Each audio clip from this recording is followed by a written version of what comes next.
नमस्ते। आज के इस एक्सप्लेनर में हम एक बेहद ही रोचक ऐतिहासिक सफर पर निकलने वाले हैं। हम बात करेंगे भारतीय समाज के दो सबसे प्रमुख वर्गों के बारे में, भूमिहर और ब्राह्मण। हम समझेंगे इनकी विरासत और उन अलग अलग रास्तों को जो इन्होंने समय के साथ चुने। ये जानना वाकई बहुत दिलचस्प है कि कैसे एक ही मूल, एक ही जड़ से निकलकर भी इन दोनों वर्गों ने आगे चलकर अपनी बिल्कुल अलग पहचान बना ली। तो चलिए देखते हैं कि ऐतिहासिक उतार चढ़ाव और सामाजिक बदलावों ने आखिर इनका किरदार कैसे तय किया। अब सबसे पहली और जरूरी बात, मूल रूप से देखा जाए तो भूमिहार और ब्राह्मण दोनों एक ही स्रोत यानी कि ब्राह्मण वर्ग से ही आते हैं।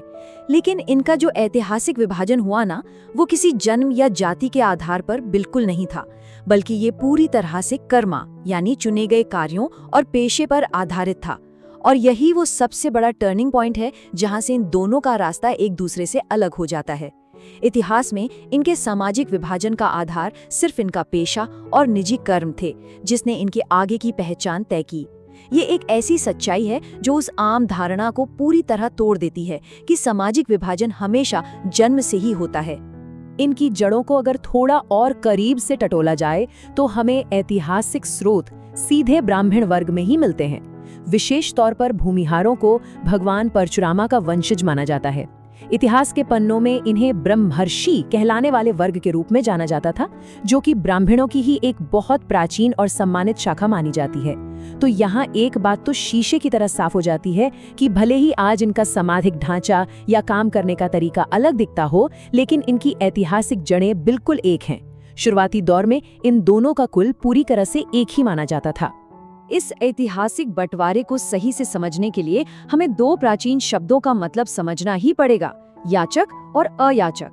परंपरागत रूप से जिन ब्राह्मणों ने पूजा पाठ, यज्ञ और धार्मिक अनुष्ठान कराने के बाद दान लेने की प्रथा को अपनाया, उन्हें याचक कहा गया। याचक यानी वो जो भिक्षा या दान स्वीकार करता है। वहीं दूसरी तरफ जिन ब्राह्मणों ने दान लेने से पूरी तरह इनकार कर दिया और अपनी आजीविका के लिए नए रास्ते चुने, उन्हें अयाचक कहा गया।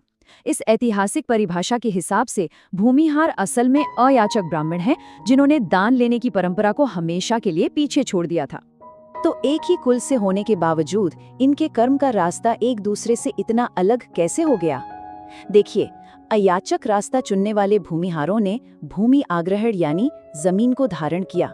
इन्होंने खेती और जमींदारी को अपना मुख्य व्यवसाय बनाया। और सबसे खास बात, मध्यकाल में इनको सैन्य सेवा यानी मिलिट्री रोल्स में भी प्रभावशाली योगदान देते हुए देखा गया। तलवार और जमीन दोनों ही इनके ऐतिहासिक किरदार का हिस्सा बन गए। वहीं ठीक इसके उलट याचक रास्ता था, जिसे सामान्य ब्राह्मणों ने अपनाया। उनका मुख्य कार्य पूरी तरह से धार्मिक रहा, पूजा पाठ, यज्ञ और धार्मिक कर्मकांड कराना और बदले में दान स्वीकार करना।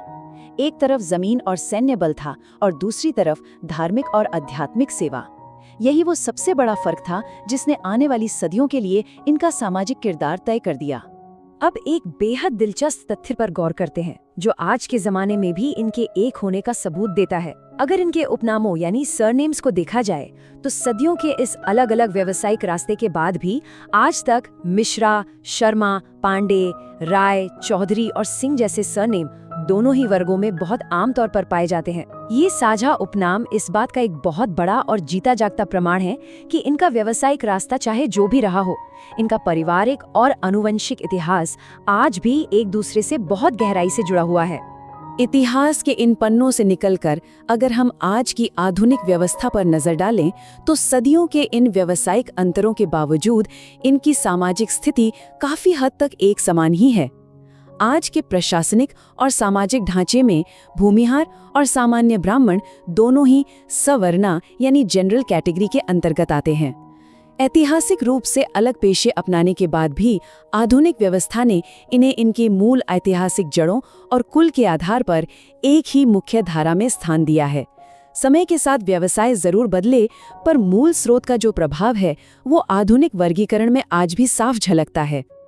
अब अगर इस सभी जानकारी को एक साथ रखकर देखा जाए तो इस ऐतिहासिक विकास का एक बेहद ही साफ सारांश निकल कर आता है।